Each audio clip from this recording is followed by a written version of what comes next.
And only on 5, the parents of a toddler taken in broad daylight talked to KOCO about those terrifying hours. An Amber Alert went out yesterday for this 2-year-old. He was in the back seat of a car in his own driveway when someone stole it. KOCO's Zach Rael joining us here in studio now. And Zach, the mother walked you through those moments. Yeah, guys, that's right. You know, the phrase a parent's worst nightmare, it's sometimes overused, unfortunately. But what happened to Marcella Gann and her husband and their 2-year-old son Rylan was truly a worst nightmare. We talked to them about the hours that he was missing and the relief when little Rylan was finally returned home.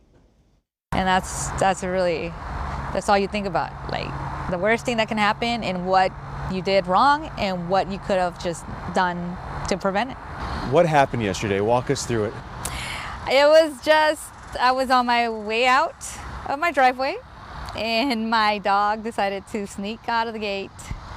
I left the car running because it's hot and I said, let me just take like less than a few seconds to walk her up to the front door and put her in.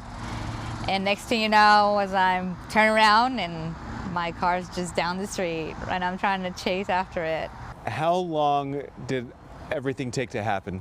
I mean, it felt like a second. It didn't. I mean, the front door is not that far from the driveway. I mean, it felt to me like in a blink of an eye. What's going through your mind when you see the car with your son driving away? Just nothing. I think it's just that you just feel terror and fright. And then the guilt starts coming in. Just the guilt, horrible, horrible guilt. That you're just like this horrible parent.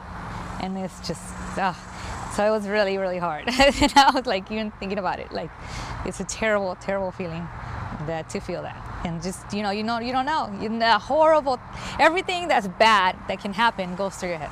For more than 2 hours, a desperate search was underway. You feel like time's just slowly going by, and it's just the more time, the more things you think that could go wrong or have gone wrong, Talk to me about some of those things that were going through your mind. Just, because how about if, the transient decides to touch him or harm him, or they crash, or it's everything. An Amber Alert was finally sent out. A couple found Rylan still in his car seat in southwest Oklahoma City, miles from his home. The suspect nowhere to be found. When you finally got the call that Rylan had been found safe, they had him, what was that moment like? Relief. Do you have anything that you want to say to them? To the couple, I'm 100 times grateful. I could never explain or tell them how happy and grateful I am for them to have called. Do you have any message for the guy who took Rylan? No, I just hope that justice is served. Sky 5 capturing this special moment when baby Rylan ran to his family, arms open. Does he have any idea of what happened? I was kind of concerned that maybe he's gonna be hesitant to go in our car. And today when we picked it up, he was like, car, and he wanted it in the car. He's so happy. I know. A cute kid, isn't he? And obviously we're also thankful that this ended well. So the family told me they also want to thank law enforcement, who of course worked so hard to make sure that this had a happy ending.